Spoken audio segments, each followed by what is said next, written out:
Well, as I mentioned, I'm Carrie Cooper with the Tulsa Apartment Association, and we are going to be giving you some information on rental assistance that's available. And I am going to turn it over to Kristen Mon, who is the housing coordinator with the City of Tulsa, to handle the rest of our introductions.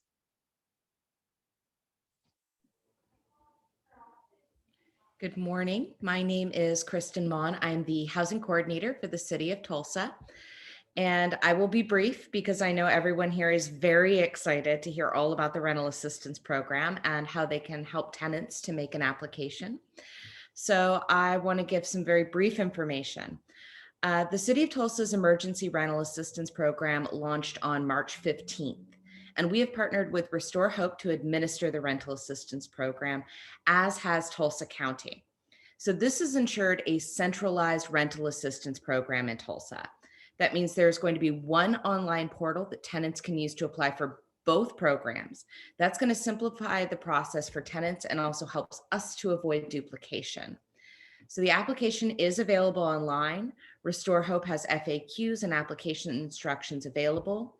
I have also been sharing a rental assistance fact sheet as well as an 80% AMI average median income chart. And we're going to continue to make more and more materials available to you. We want to make sure that you feel fully empowered and informed with all the information you need about the program, but also how you can assist your tenants with finding out about the program. So to make some quick introductions, also here we have Elisa Douglas. She is the program manager at the City of Tulsa for the Emergency Rental Assistance Program and has been working tirelessly with me at the city to help bring this program online. Also, we have Jeff Janes from Restore Hope. I'm sure all of you know him and the tremendous work that he has been doing in the community for over 20 years to help landlords and tenants get access to rental assistance, not just in these times of crisis, but consistently year after year. And finally, Amanda Faith, who is just the heart and soul of these programs and making sure that you get your payment in a timely and efficient manner. And so I will now turn it over to them to tell you all about this great program.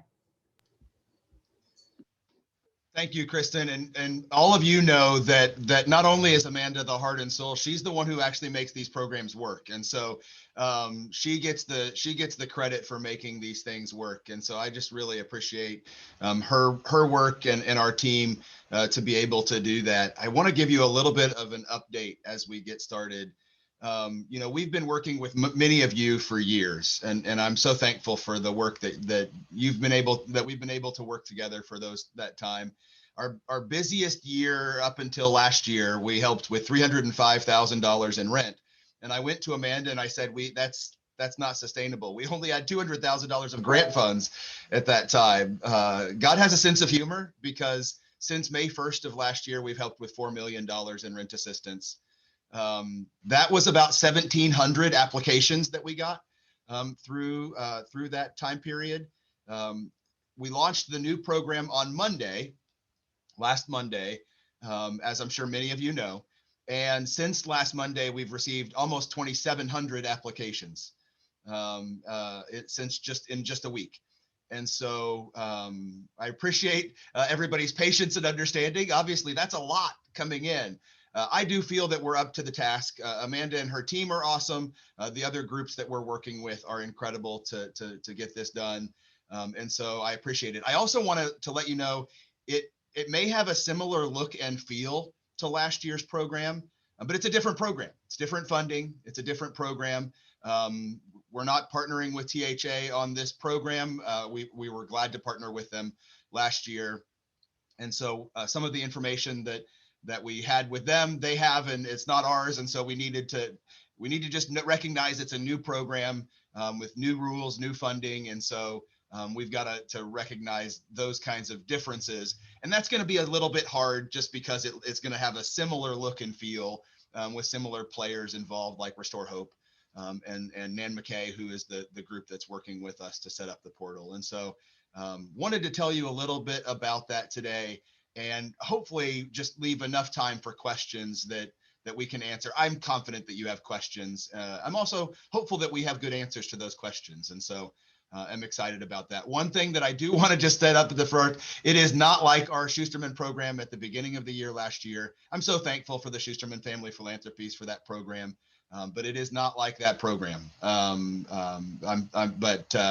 So I know that that was a concern for many of you. It's a different program than that.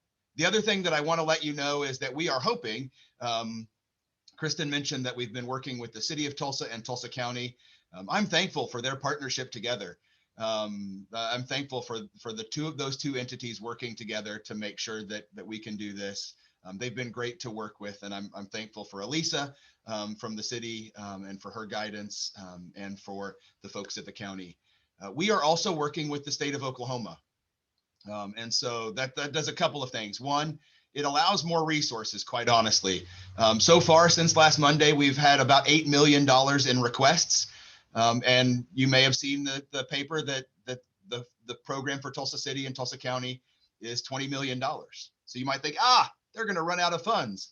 Well, the good news is that there are funds at the state level that we have access to as well. And so that's going to help us to not run into a funding issue. It also allows us to help more people in other parts of the state. And so we needed to launch the city and the county program first, but hopefully next week.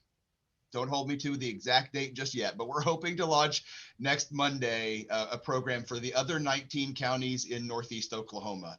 And so if you have properties in Creek County, Rogers County, Wagner County, those properties would fall under this same program. And we would recommend that you apply to our program, even though there are other programs in the state. That way we can prevent duplication that way. So hopefully it'll be, for most of you, it'll be one program, one access point. And you won't have to fill out W-9s multiple times and all of this other stuff. We're going to try to make it as easy as possible for you. And so I'll put a list of those counties in the chat here in a bit. But basically, it's I-40 to the Kansas border and about Osage County, Creek, Okfuskee over to the Arkansas border. So if you can kind of think that northeast corner of the state.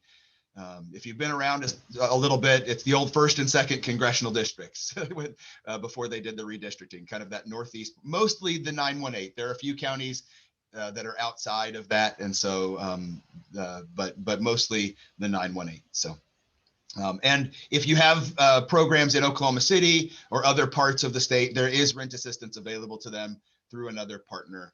And what I'd like to do with that is, if you have those counties, just email us directly and I can connect you with that so that we can prevent duplication. Great. Well, let me tell you a good landing spot first. And Carrie, I don't know if I can share my screen. Okay, good. So I've just put a website that's on our page in the chat. And so I'm going to start with that site just to show you what we have on our page. I know everybody's on mute, but if you can give me a thumbs up that you can see the page. Okay, good. And Amanda, there may be some questions that come in the chat. If you can help answer some of those while I'm yammering over here, and then I'm going to let Amanda talk about some of the more specifics that I know that you're concerned with. But on this page, which you can get to just from our landing page at restorehope.org, you can see a couple of things. You can see the FAQs. They're pretty extensive. They go into all of the different documents that people can upload, different questions. There's a specific section just for you, just for landlords toward the end of those FAQs. And so you can find all of those FAQs right here on our website. As I'll show you in a bit, you can also find it on the website for the application as well. You can also see some basic qualification information. These are federal guidance. This is straight out of the federal guidance for this program. By the way, the funding for this comes from the relief package that was passed at the end of December and then signed by President Trump December 21st. Or December 27th. So this is not the American Rescue Plan. Those parts of that plan is still in process. We haven't heard really anything about that yet. Except some rumors about the date that when it might be coming available. So the other thing that I want you to know about that is this is coming through the U.S. Department of Treasury. which is great news because it means that some of those HUD guidelines that we normally have to do inspections and other things, we don't have to do that. But they're issuing their own guidance on a pretty regular basis. In fact, we launched on March 15th. They issued new guidance on March 16th. So when we talk about trying to build the rocket ship while we're launching it, they changed some of the guidance the day after we launched it. So I appreciate your patience and understanding as we're trying to navigate that too. We certainly would want to make sure that we're doing it according to the federal guidance. And so we'll be tracking that as well. So most of the FAQs and some of that kind of connect with that. There is a how to apply guide on here. I'm just going to click that so you can see. It's also pretty extensive. We tried to walk through step by step on how to apply. This page I really want to focus on because this is what you'll want to share with your tenants on what they need before they apply. If they want to help their application go as quickly as possible, this is the kind of the stuff that they'll want to gather in advance of application, just so that they can get that squared away. So some basics, name, details of how COVID-19 was an impact on their household. It can be either direct or indirect. And so it could be that they lost income, but it also could be that they had increased expenses. Both of those things are eligible under this program. And so again, in the FAQs, we dive into that pretty specifically. Household information, you'll want to make sure they have your contact information. The appropriate lease information. It'd be great if they have an up-to-date ledger, late notice. That way they can upload those into the portal, and we have the best, most recent information as possible. We are able to help with utilities.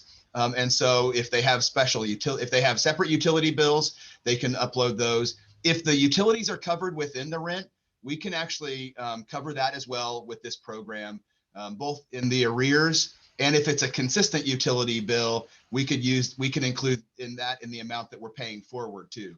These funds allow us to pay up to 3 months forward based on the income certification that we have. And so that obviously that's a great burden release for the tenants. They're covered by that, but that also helps you with your own planning and bills coming in the next 3 months as well. So hopefully that'll be a help. And then supporting documentation that we talk about in the FAQs. Basically, it's 4 categories of documents. They need their identifying documents, a photo ID. It doesn't have to be an Oklahoma state issued ID. It could be a Mexican driver's license. It could be a Honduran passport. It could be an American driver's license, an American passport. But it just photo identification, CDIB card, veteran ID, anything like that works. So ID. The other thing we need is income documents. We are guided by the federal guidance that we have to be under 80% of the area median income. We have that chart on the FAQs. We'll also include that on any of the step-by-step documents that we release. We will be sending you a flyer soon. I'll make sure Carrie has it so she can send it out to all of you so that you can see the quick, easy step-by-step process that's there. So in identification, income, impact. So we need to find out how COVID impacted their household, whether that was, like I said, a loss of income or an increase of expenses. If they have qualified for unemployment since last March, that is also a qualifier. So they may not have had a COVID impact, but they may have qualified for unemployment. That's a qualifier for the program as well from a federal perspective. And so they need to gather their unemployment letters, that sort of thing. And then the residency documents, like I said, lease, late notice, ledger, those kinds of things are huge. So this is the kind of things that would be helpful if they have that ready. That'll help make their application easier. It'll also help when they get to the document upload piece. I'm just going to go through this really quickly. And what I want you to know is we want the best thing for us would be for a tenant to apply. And for you, if you want to help tenants apply, that's the best thing. They need, by federal guidance, they need to have their signature on the application. And because of all of the income guidance and the COVID impact, there's going to be a lot of questions on there that really only a tenant can answer in most cases. And so the best thing would be for them to apply. If you can help them apply, that's fantastic.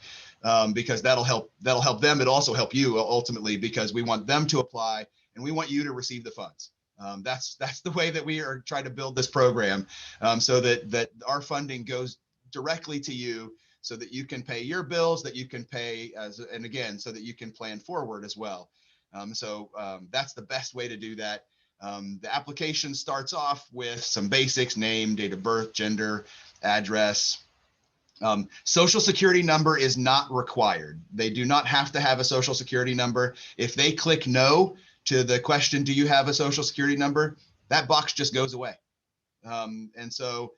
If they are undocumented, they are eligible for this program, and they don't have to have a social.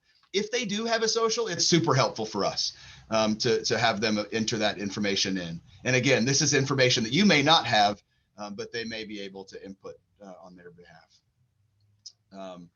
The program is only available to renters, and so obviously that's going to be 100% of your tenants. But in case you know of somebody who is a homeowner and needs utility help, this program is not for them. We can only help renters with either rent or utilities, and so we can't help homeowners with utilities as part of the federal guidance. So if they click yes to the "Are you currently renting?" it will pop up a question on what their lease agreement is. Is it an annual agreement? Is it month to month? If they're in a month-to-month status at this point, they need to click month-to-month, because that'll take off the question about end date, and it'll make things a little bit easier on that end. If they are in a contract now, then they just need to make sure to put annual agreement and the dates of that contract on there. We need to know if they plan to move in the next 3 months, because we're hoping to pay forward for 3 months. We want to help them going forward, and so we need to know if they plan to move in the next 3 months so that we can do that. It'd probably be helpful for you to know if they were planning to move in the next 3 months as well. And then the question is, someone helping you complete this form? I'm actually going to go quickly, and I'll apologize for the whiplash that you may get for this. The application is available in Spanish. Can everybody see the application page now, or are you still on the how-to? Okay, we've shifted over. Good. So they can click up here at the top to have that be in Spanish. Let me move my Zoom bar here. But a lot of times it will be in English, and so it's right here. I'm going to go ahead and go to the application page just so I can show you what happens when they click.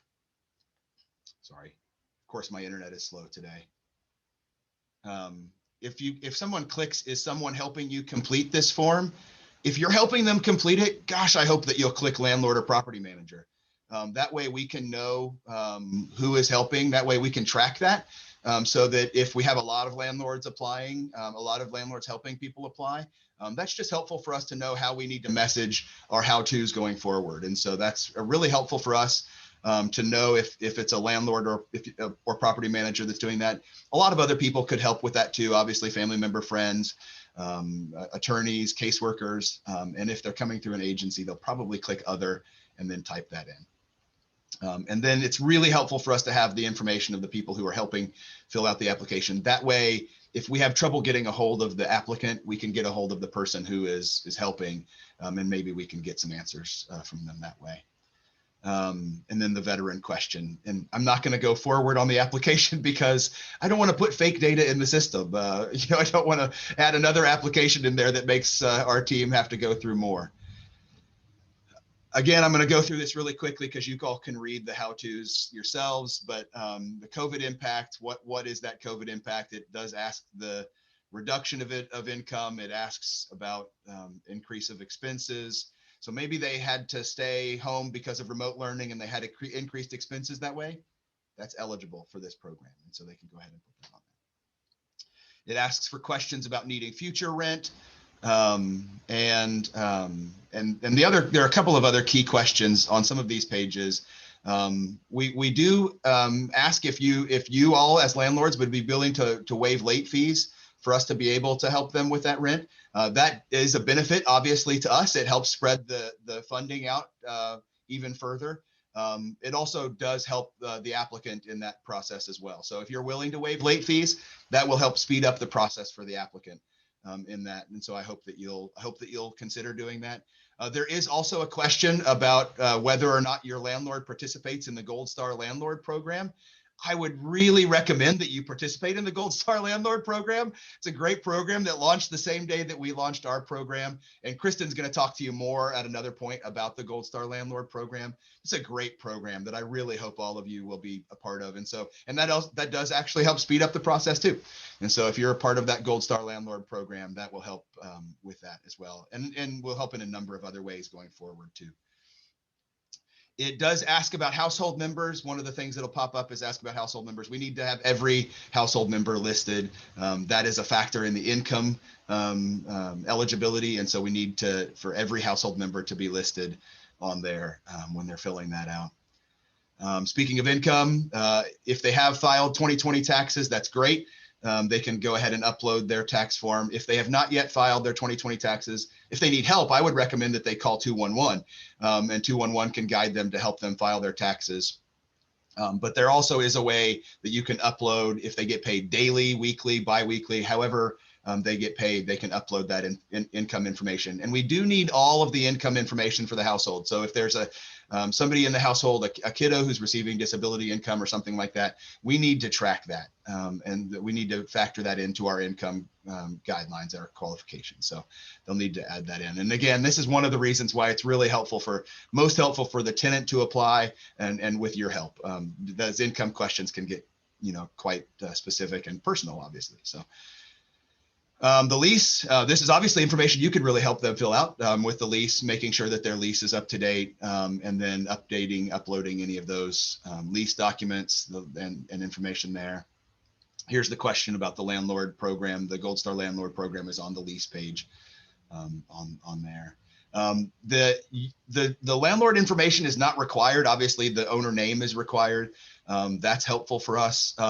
If they do have your phone number and email, that will make the process faster for us so that we can verify account balances and all of that sort of thing with you, and to make sure that we reach out to you to upload W-9s and ACH form, which we'll talk about here in a bit. Utilities, we are able to help with utilities as well. And so water, gas, electric, and propane are all eligible utilities under our program. Again, if they cover that under the lease, great. We just need to make sure that we know that that's covered under the lease.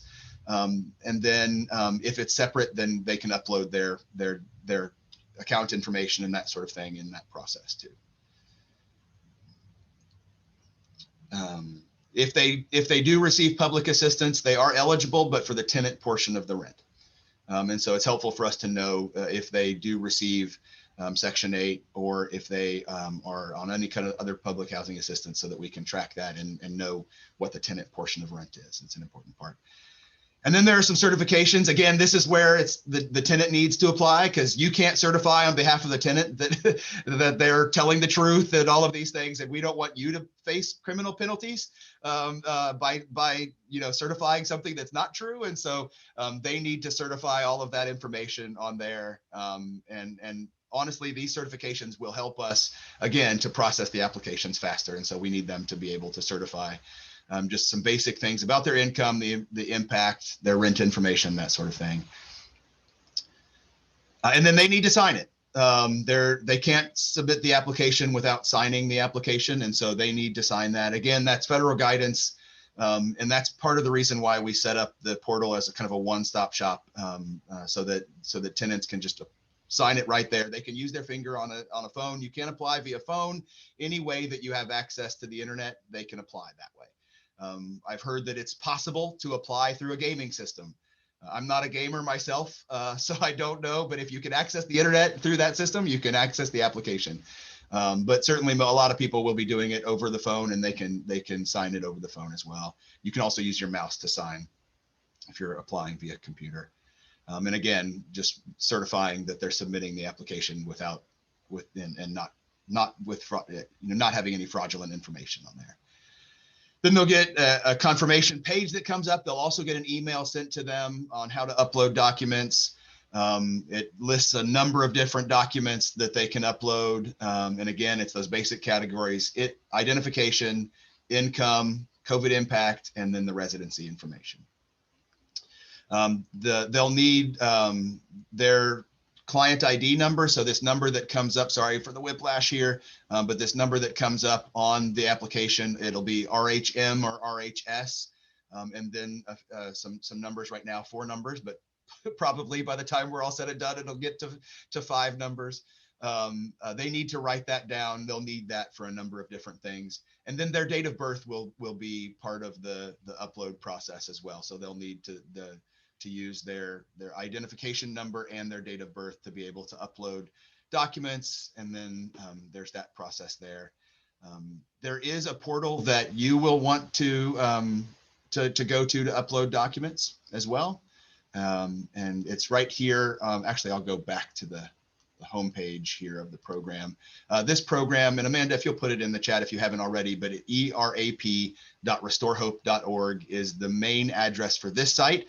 As you can see on this site, this is where you can submit the application. This is where there's an FAQ. You can submit a service request this way. This is where you'll want to go to upload your documents. And so you'll click right here where it says owner documents, click more. And then here is where you'll want to fill in or to submit your W-9 and your direct deposit form. As I mentioned, this is a different program than last year's program. And so while we have a lot of your W-9s, we don't have all of them. THA has some, and we don't have access to those documents. And so we want you to go ahead and go in and upload your W-9 to make sure that we have the most up-to-date information. Because I also know that complex ownership changes, right? And so these things change. And so we want to make sure that you upload the owner W-9. And then we're going to hopefully pay as much as possible by direct deposit. That's going to get your money to you faster. Right now, our 2 options are direct deposit and bill pay. And any of you who have dealt with the U.S. mail in the last couple of months know that things have been a challenge. I love the Postal Service, but things have been a real challenge with them for the last 6 months. And we've had checks get lost coming to us, coming from us. We had a check that we mailed out that came back to us 4 months later. And so if you want to avoid all of that mess, the best thing to do would be to upload and fill out the direct deposit form. That'll also get you paid faster. That'll be next day or certainly within 48 hours if we have that. And so that's just going to get you those resources faster so that you can pay your bills, so you can take care of those needs as well. So that's the other reason why we're asking for this W-9 and direct deposit form and kind of to treat it as a new program, because it is. So you can go in and fill out both of those documents at the same time. There's not going to be the kind of the W number that you might have had last year at this point. So we want you to fill that out again so that we can have the most up-to-date information and get you paid quickly. So that's a lot of information, friends. I'm going to go ahead and stop screen sharing. And I know that there have been issues in the chat that Amanda has been dealing with. Thank you very much, Amanda, for that. Amanda, did you want to add anything that I'm confident that I missed in there? Well, for the W-9 stuff, I know last time you had to put like the code for each applicant that you had. So the technology is fancier than I understand, but it is supposed to pull your W-9 into all applications for your tenants. And if anyone does get an error message or has problems, if you guys can screenshot or tell me the specific error message, I can send that to the tech team to figure out. And definitely get that figured out for anyone. There are a lot of specific questions about, we'll receive an email. You will get an email when a client is approved that will say what they're approved for, if we're paying forward rent.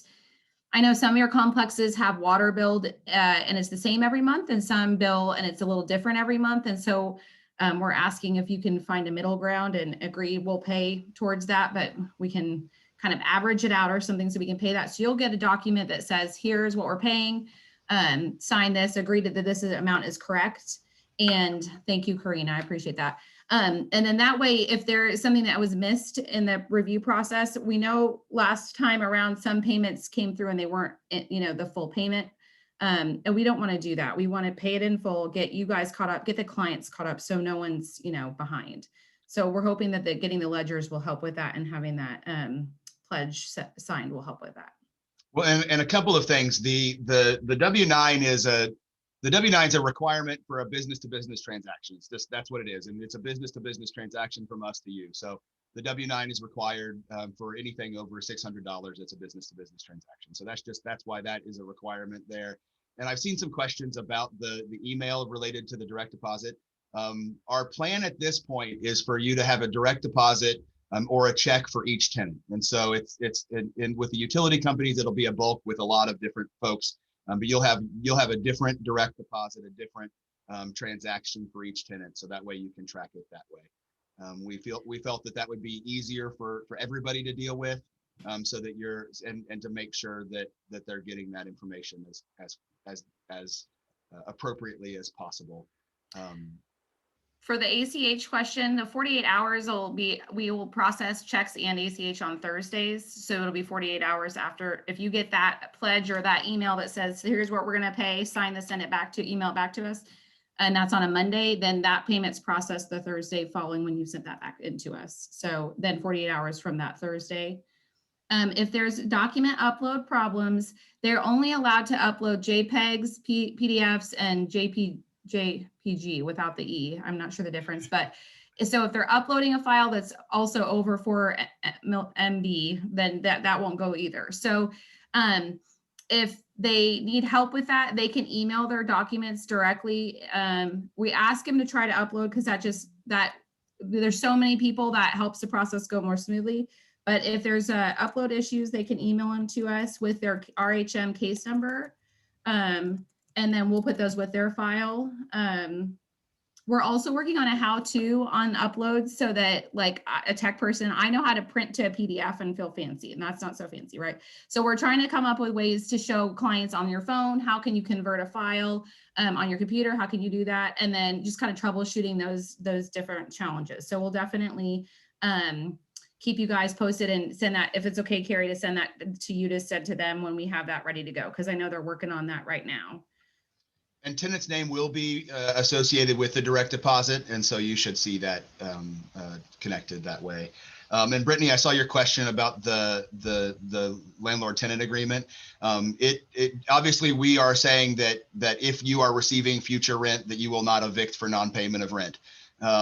Because we're paying that rent. And so there is a pledge agreement that is to be signed for the amount that we're paying for that rent. Obviously, if there is criminal activity, it is absolutely within your right to evict those folks in that understanding. But if there's an eviction, any regard to non-payment, then we would ask that you refund those funds to us so that we could give them to help other people. And then that the agreement is to enforce that. And the pledge agreement also says if this person's lease lapses during the forward payment of rent, I'll allow them to be month to month for those months. So if that works for you, great. If you want to lease them in another lease and they want to as well, that's up to you guys. I know there may be times where, the third month, maybe they sign a new lease and that the rent goes up $10. And I would just ask that you work with clients and work with us to find a way to help the clients not owe $10 and get late fees for something like that. We've got 2,700 people and every property does things uniquely and differently. So the more we can kind of work together and kind of help the tenants out, we're helping you guys out, we're getting that money out. We'll do what we can to accommodate, but I know a lot of unique things will come up. So just let us know what we can do and we'll try to do our best to handle all that stuff. We ask that you send the W-9 and direct deposit on the website. We don't want you to necessarily give it to the tenants. If you submit it online, it's in that website is HIPAA compliant. It's very secure on levels that we could get more information on. Jeff may have a little more information on, but we've been assured because we have clients obviously uploading very sensitive information. So that website is secure. So that's the best place to get to submit it. If you're having trouble uploading a W-9, you can email it in. But from what I know, I think that just complicates the system as far as pulling it into all the other files, but we'll figure that out. So if you can't upload it and you have a copy ready to go, just scan it and email it to the same email I had put in the chat for the clients having upload problems. Yeah, there's extreme levels of security because in some cases, we will be getting some health documents related to the COVID impact. And so we wanted to make sure that it's HIPAA compliant. And so we have a lot of security related to that. And so you can be assured that the information that you're uploading in there is secure. And the same thing is true about our ability to get into that information. I just want to talk a little bit about our role in the process. Obviously, we're supervising, guiding that process. Nan McKay is processing most of the applications, but you may have experienced last time that they denied some for not having a signature on the lease and some other smaller things.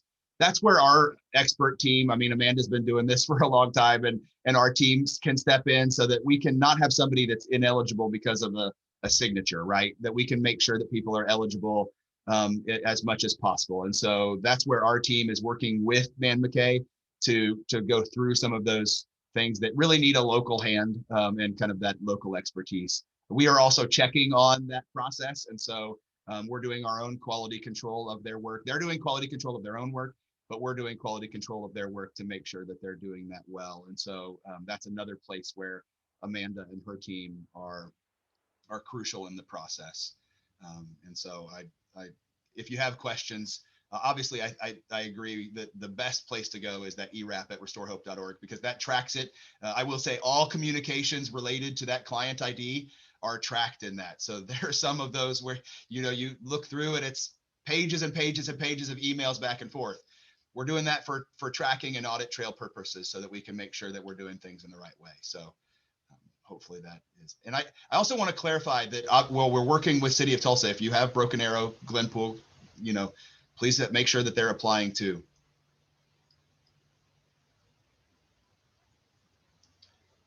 Any other questions?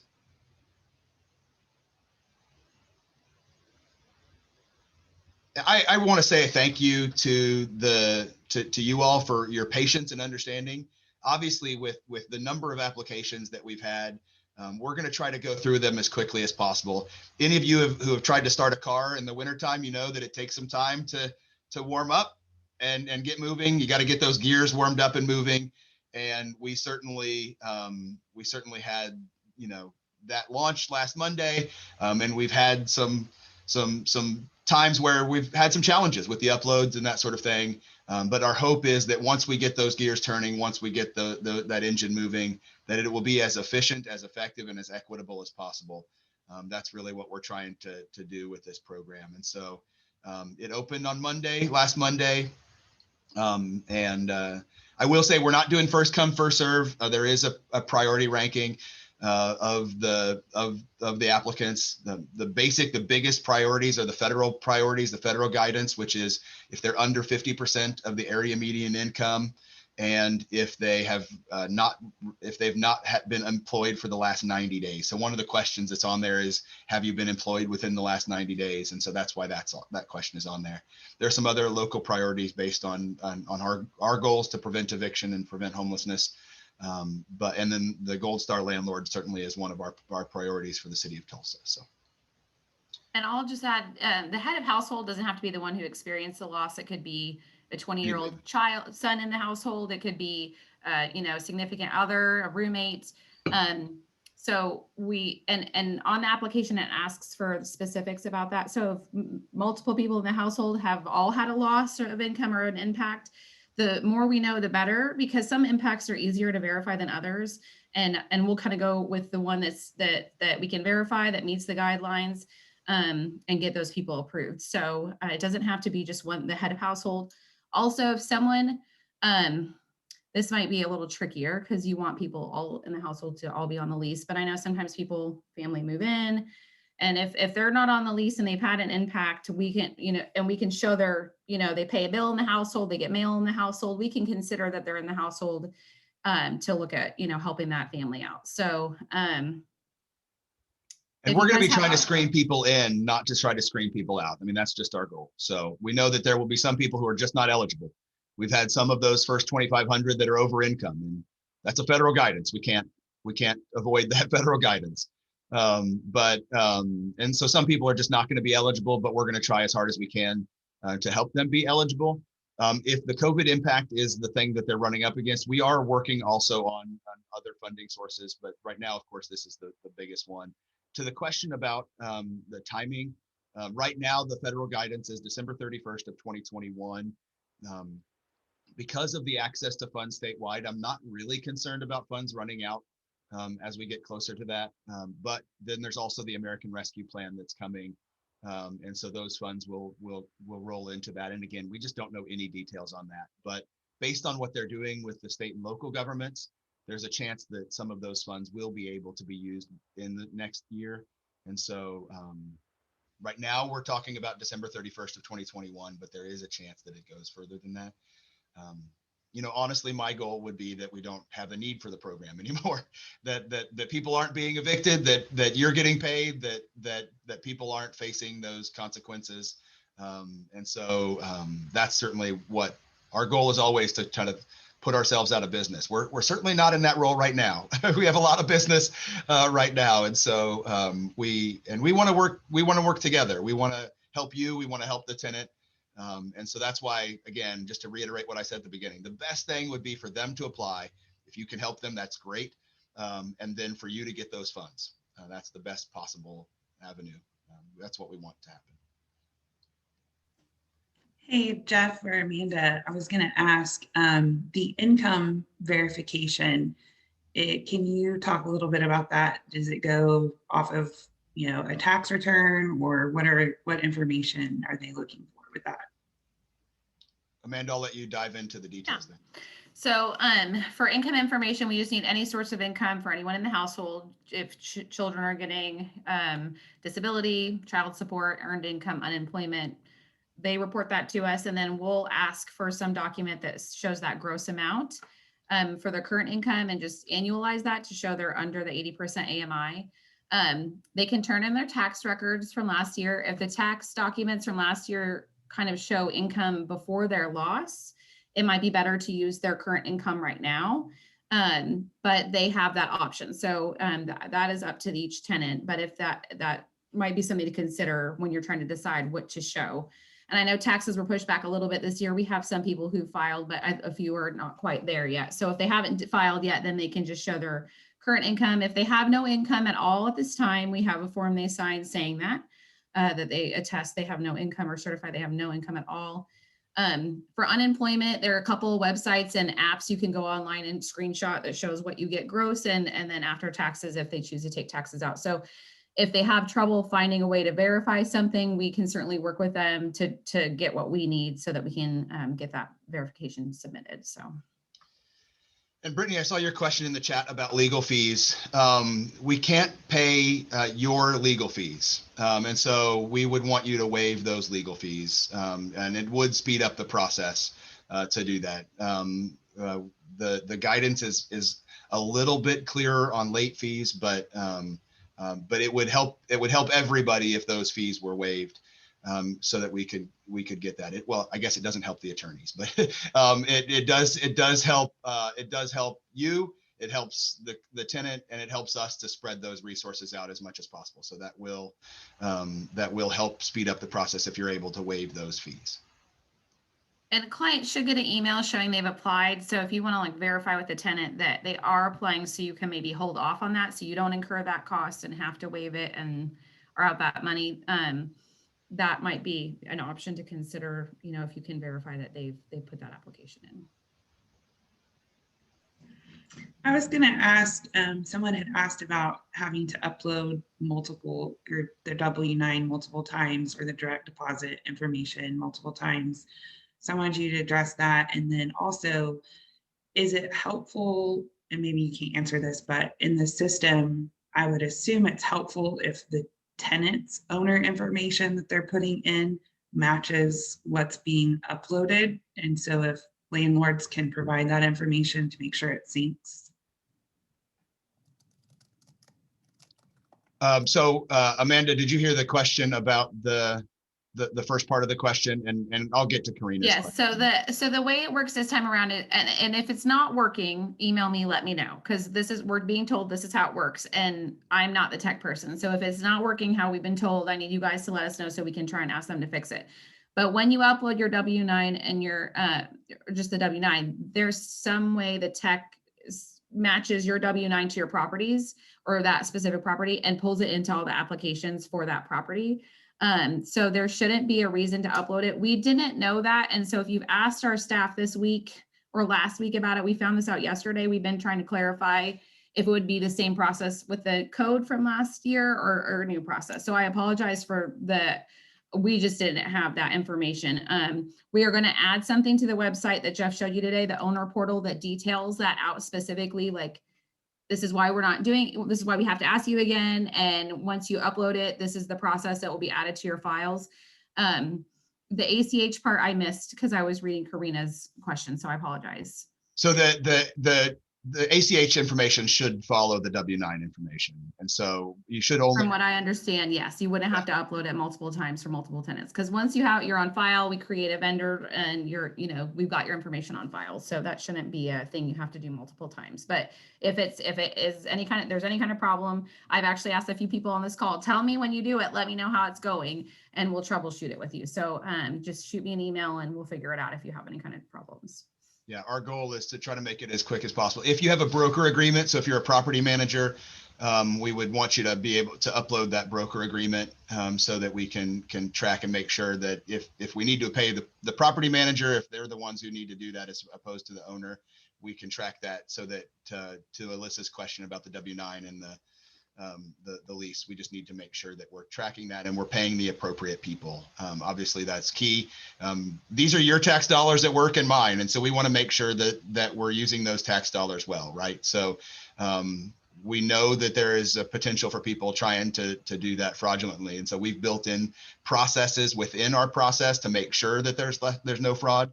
But we know that that's a possibility. And so one of the best ways that we can do that is that they're doing a W-9 check with the IRS. And so we need to make sure that we're checking that. And to Heather's question, we are asking people to reapply if they were still pending. In January and February, we used some much smaller grant monies that we had to try and process what we could while we waited for this new money to become available, for the rules to come out, to set up the program. So we were trying to process what we could during that time while also creating the new program. But this new program allows for utilities. We need an updated balance. A lot of people's phone and numbers and emails change pretty frequently. So we are asking people to reapply because we need to update those things to meet the new rules for this new program.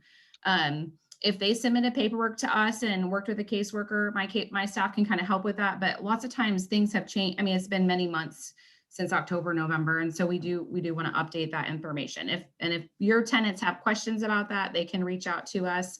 I have an email for tenants to ask me questions specifically. So this is a little different. They're not going to get answers on their current application, but if they want to hear it from me that they need to reapply or something like that, I'm happy to talk with them.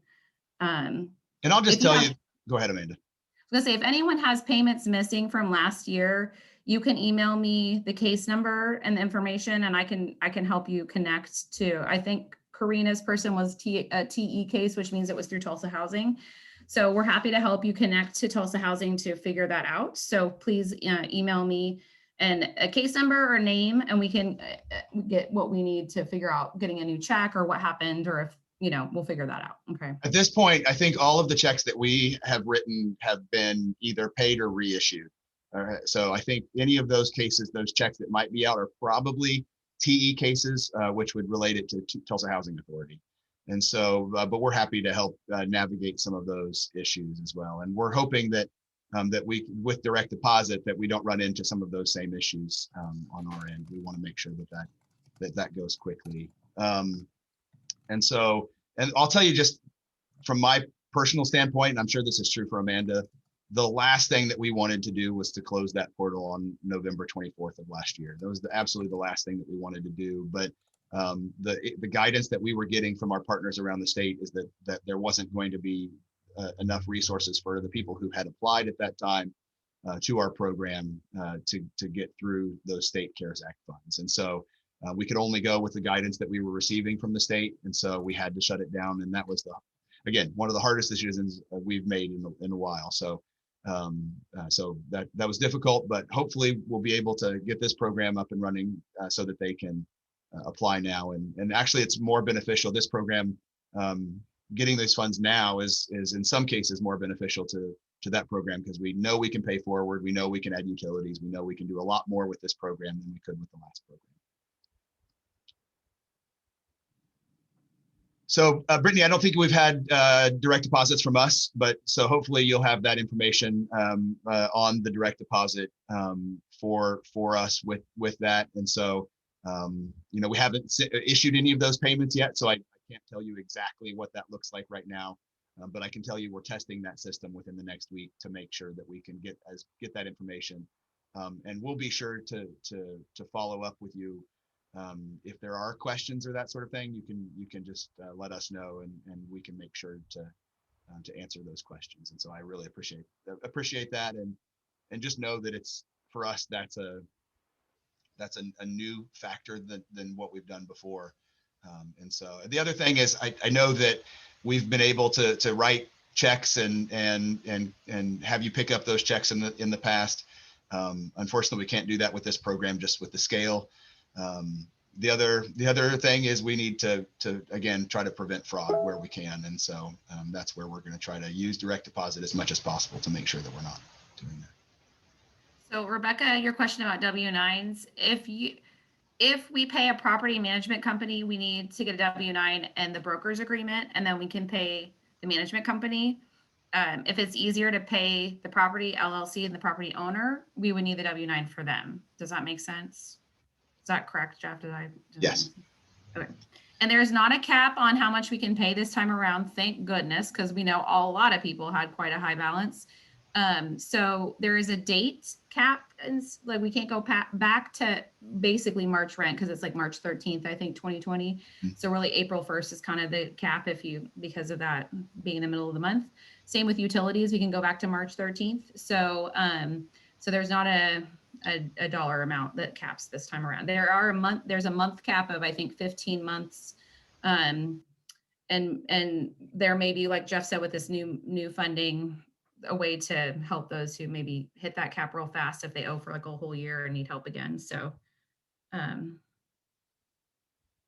I will say, like, to that point, we will have a process for applicants to recertify in 3 months. And so if they have not hit that cap, then they could potentially recertify and receive assistance again after we have that income certification process. Again, that's federal guidance that we have to follow. So we'll have a process for them in June that will come out that they can recertify.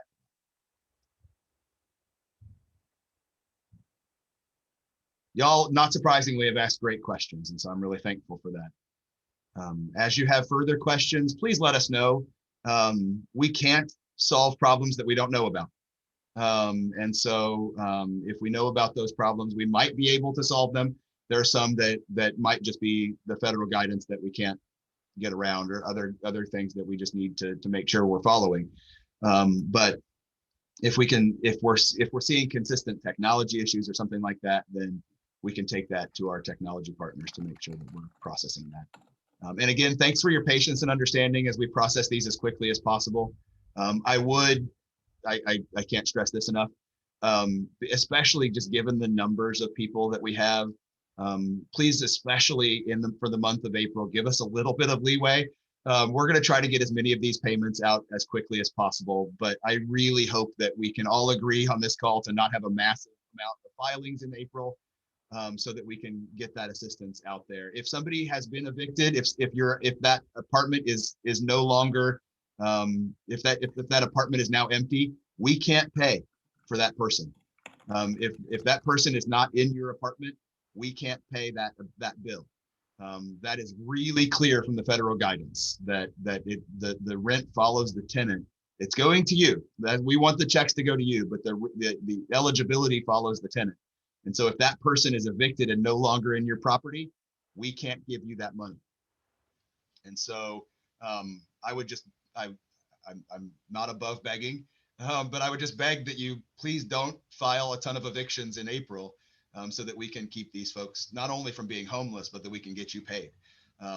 If we have a bunch of evictions, that's going to keep us from getting you the funds that we need to get you. So I really would not just ask, but beg that we could kind of understand that together, that we'll get those funds out to you as quickly as possible. We'll communicate as much as possible if somebody's approved or in process. We don't think that we think that we're going to be able to get that moving quickly so that you'll know. But I just hope that you'll have some patience and understanding with us as we go through that. Thank you, Jeff, and thank you, Amanda. I really appreciate your time. I know you guys are super busy with all these applications coming in, all the questions. So I really do appreciate you taking the time. And I do have one more, Carrie, sorry. Yep, no, go We are ahead. going to be working with the Landlord Tenant Resource Center for Housing Solutions to set up some pop-up clinics and one-on-one clinics. We'll also be working with other outreach partners around the area so that if somebody needs help filing an application, there will be some of that one-on-one help. Obviously, we would hope and encourage you to do that. And if they can come into your offices and fill those out, but we will be setting up those clinics so that you know, and we'll set that calendar out so that you can know in advance when those are going to be, where they're going to be, and all of that stuff. So thank you for that. Sorry. And the call center can help with applicants and applying if it's not like there's not a huge barrier. They also have language services, which I know Jeff talked about. The application is in Spanish, but there's other language services available for the call center. If they call in, they can set up translation services. So the call center is a good resource. Their wait time has been long the first week or so because I think the upload problems, it's gotten better. So the good thing about the call center too is they track every call that comes in. And so they know if they get 100 calls about uploads, they've really got a problem to fix. And it helps them to have those stats so they can kind of prioritize and knock out the bigger problems. I can email them 5 times a day, like, hey, this is going on, but that seems to help them like really show like what's going on. And same with landlord uploads, issues with ACH, you know, that kind of thing. And I'm forwarding any email I get onto them as well, but the call center tracks that and has a good way of keeping them aware of those issues. Also, if you're participating in the City of Tulsa's Abode Initiative, you're getting regular emails from me that include updates on rental assistance, flyers, new materials, and we'll also be keeping landlords updated through the Abode Initiative on outreach events, not just for landlords, but also for tenants. Something I certainly saw during the CARES Act rental assistance program was when we had events for tenants, that was extremely helpful for landlords who were struggling to get their tenants help with uploading documents. Maybe there was a technology barrier, a language barrier. So we'll continue to keep you updated, and I will put my email address in the chat so that if you're interested in participating in the Abode Initiative, you can reach out to me anytime. Thank you guys. So, and I appreciate you guys sharing and putting on those tenant events to help promote getting them to apply. And as everybody on here are members of the Tulsa Apartment Association, we just want to encourage you guys to keep up the good work of notifying your residents of what's available. I know I'll just kind of share a few best practices that I've heard. You know, if you've got tenants that you haven't been able to get a hold of by phone, going to their apartments, knocking on doors, doing whatever you can to make sure that they have this information.